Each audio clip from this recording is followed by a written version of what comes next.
নমস্কার বন্ধুরা, কেমন আছেন সবাই? গল্প যেখানে সত্যি চ্যানেলের আরও একটি নতুন গল্পে আবারও আপনাদেরকে স্বাগত জানাই। সবাই আমাদের চ্যানেলটিকে খুব ভালোবাসা দিচ্ছেন, তার জন্য আমাদের চ্যানেলের তরফ থেকে আপনাদের সকলকে কৃতজ্ঞতা জানাই। আর আরও কিছু মানুষদের সাথে শেয়ার করুন আমাদের গল্পগুলো। আমাদের চ্যানেলে নতুন হলে আবারও মনে করিয়ে দিই, আমাদের চ্যানেলটিকে একটু সাবস্ক্রাইব করে পাশে থাকবেন। আমাদের গল্পগুলোকে একটু কাছের মানুষদের সাথে শেয়ার করবেন, কমেন্ট করবেন, আর অবশ্যই বেল আইকনটিকে প্রেস করে নেবেন পরবর্তী গল্প যাতে খুব সহজে আপনাদের কাছে পৌঁছে যেতে পারে তার জন্য। আজকে বলবো শোভাবাজারের নামকরণের বিভিন্ন মতবাদ নিয়ে গল্প। একদিকে কুমোরটুলি, হাটখোলা, বেনিয়াটোলা, বাগবাজার এবং শ্যামবাজার, সামান্য দূরেই দর্জিপাড়া ও গড়ানহাটা। এরই মাঝে কলকাতার উত্তর পূর্ব দিকে রাজকীয় বিলাসে বিছিয়ে শোভাবাজার। সাবেক কলকাতার গন্ধ এখানে আজও পায়চারি করে। হাতিবাগানের গা লাগোয়া গ্রে স্ট্রিট ও রবীন্দ্র সরণির, যা এককালে চিতপুর রোড ছিল, মাঝখানে নবকৃষ্ণ দেব স্ট্রিট ধরে হেঁটে বেড়ায় সেই সব বিগত দিনের গল্পেরা। নবকৃষ্ণদেবের প্রতিষ্ঠা করা বিখ্যাত রাজবাড়ি এই রাস্তাতেই। 1757 সালে পলাশী যুদ্ধ জয়ের পর রবার্ট ক্লাইভের বিশেষ উদ্যোগে কলকাতার প্রথম দুর্গাপুজোটি হয়েছিল এখানেই। পাশেই কালীকৃষ্ণদেবের রাজবাড়ি, দুখানা রাজবাড়ি। কলকাতার প্রথম দুর্গাপুজোর ইতিহাস শোভাবাজারের বনেদিয়ানার শোভাটি সামান্য নয়, অথচ শোভাবাজার নামে জুড়ে থাকা শোভা খুবই প্রতারক একটা অংশ। বিখ্যাত কলকাতাবিদ ঐতিহাসিকরা বলেন এই নামের সঙ্গে নাকি ঘোরতর যোগ রয়েছে শোভাবাজারের রাজা নবকৃষ্ণদেবের। আর কেউ কেউ সেই প্রস্তাব উড়িয়ে দিয়ে বলেন, না, নবকৃষ্ণ নয়, এই নামের আড়ালে রয়েছেন শোভারাম বসাক। 1690 সাল জব চার্নকের বিশাল নৌকো এসে ভিড়ল কলকাতায়। নগর পত্তনের জন্য গঙ্গার পাশে এই অংশটাকেই মনে ধরেছিল তাঁর। প্রথমে ভেবেছিলেন গঙ্গার ওই পারে উলুবেড়িয়ায় শহর বসাবেন, কিন্তু নানা কারণে সে পরিকল্পনা বাতিল হলো। তারপর কলকাতা, সুতানুটি ও গোবিন্দপুর মিলে জন্ম নিল শহর কলকাতা। তখন কিন্তু শোভাবাজার নামটির কোনো অস্তিত্বই ছিল না, বরং তার পরিবর্তে ছিল পাবনা বাসনা নামের একটি বেহদ্দ গ্রাম। সুতানুটির অন্তর্গত অবশ্যই। কিছুদিনের মধ্যেই এই অঞ্চলে প্রতিপত্তি বাড়ল হুগলির আদি সপ্তগ্রাম থেকে আসা বসাক তথা বসুক ও শেঠদের। সুতানুটির হাটে ব্যবসা বাণিজ্যের সূত্রে তারা তখন বেশ নামকরা ধনী।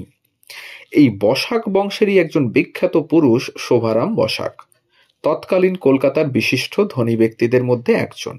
ইংরেজরাও যথেষ্ট খাতির করে চলত তাকে।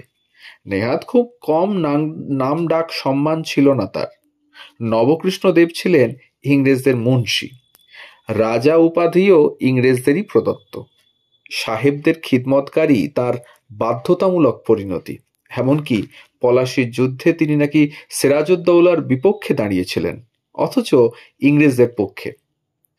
তার পুরস্কার স্বরূপ লর্ড ক্লাইভও তাকে ভরিয়ে দিয়েছিলেন নানাভাবে। অথচ শোভারাম বসাকের সঙ্গে কিন্তু এমন ইতিহাস লেপ্টে নেই। তিনি বেজায় ধনী, ব্যবসা মুনাফা তার হাড়ে মজ্জায়, কিন্তু সিরাজের বিপক্ষে দাঁড়িয়ে ব্রিটিশ শাসনকে এদেশের ভবিতব্য করে তোলার মতো কোনো ঘটনায় অন্তত কোনো ভূমিকা ছিল না তার। এহেন শোভারাম বসাকের বিখ্যাত সুতার হাটটি ছিল সুতানুটিতেই। অনেকে বলেন এই সুতাহাটাই কালক্রমে শোভারামের নামে শোভা বাজারের পরিণত হয়। কিন্তু সেক্ষেত্রে শোভারাম বাজার হলো না কেন? এ প্রশ্নের অবশ্য কোনো উত্তর নেই। এই জায়গা থেকেই শোভাবাজার নামকরণের দ্বিতীয় মতটিকে বেশি গ্রহণযোগ্য বলে মনে করেন অনেকে।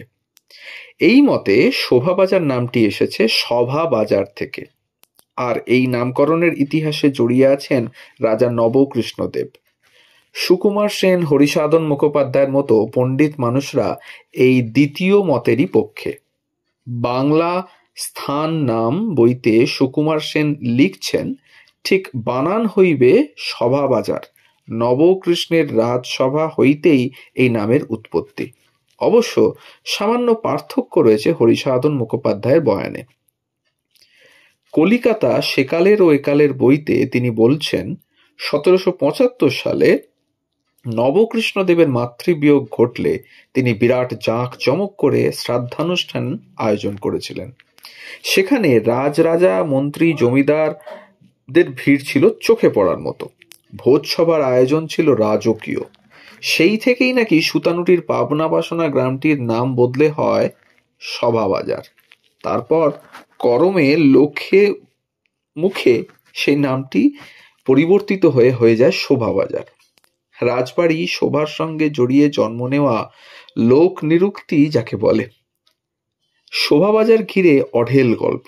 একসময় এই শোভাবাজারেরই জয় মিত্রের বাড়ির উল্টো দিকে আস্তানা গেড়েছিল পক্ষীর দল। দলপতি ছিলেন বিখ্যাত নিধুবাবু।